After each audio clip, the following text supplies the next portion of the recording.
أذكى حرامي بالعالم العربي طلع سعودي.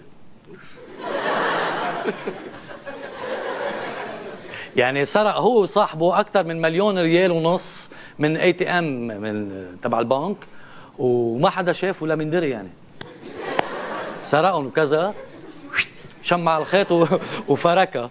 بس قد ما انبسط بالخبريه الهبيله ليك تصور سيلفي هو والمصريات خلفه. ايه، وحطها على انستغرام. حطها على انستغرام.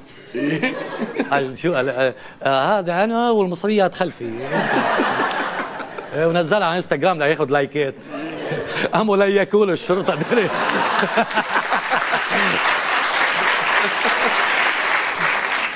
عملوا له بيج لايك الشرطه، وعزموه على فنجان قهوه بالمخفر.